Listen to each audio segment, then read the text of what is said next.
ایک سوال آپ سے کریں نا جی، یہ تو خیر تمام ہی مکاتب فکر اپنے موقف میں یہ بات کر دیتے ہیں کہ جی اللہ پوچھے گا.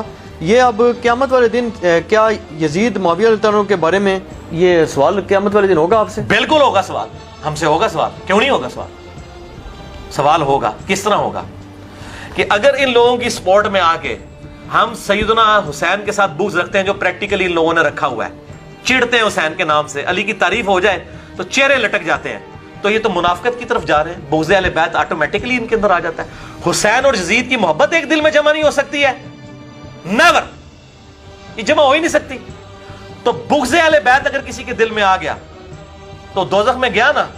آپ نے روایت سن لی نا مستدرک الحاکم کی، 2 روایتیں میں نے بیان کی ہیں مستدرک الحاکم سے، یہ 12 حدیث میں ڈالی ہے، 4717.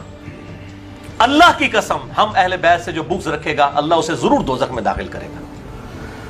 اور دوسری روایت بڑی خطرناک ہے، 4712، شیخ البانی نے بھی نقل کی ہے سلسلہ احادیث صحیحہ میں 2488، کہ اگر کوئی شخص حجر اسود اور مقام ابراہیم کے درمیان نمازیں پڑھتا رہے اور روزانہ روزہ رکھے تب بھی وہ دوزخ. بھائی میری نمازاں سٹیک تے لگ جانی ہیں اہل بیت دے بغض دینا، تسی کہنا پوچھا نہیں جائے گا؟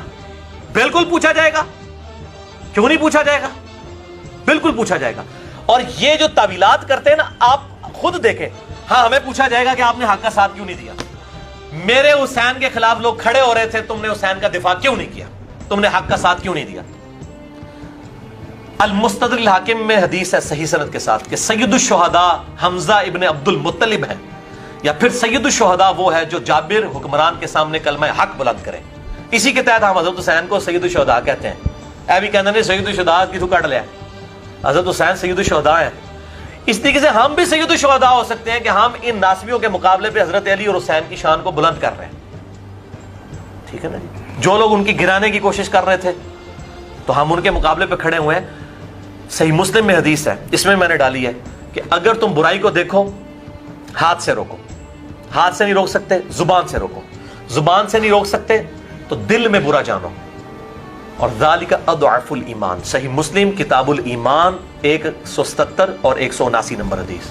اور نبی صلی اللہ علیہ وسلم نے فرمایا کہ جو دل میں برا جانتا ہے یہ ایمان کا سب سے لوور درجہ ہے. تو سب سے لوور درجے پہ ہم کیوں آئیں؟ ہم تو ایمان کے اعلیٰ ترین درجے پہ آئیں گے. یہ ساری برائیاں ہمارے سامنے ہوتی ہیں، ہم کیوں نہ روکیں اسے؟ علمی دلائل کے ساتھ لوگوں کے اوپر واضح کریں گے.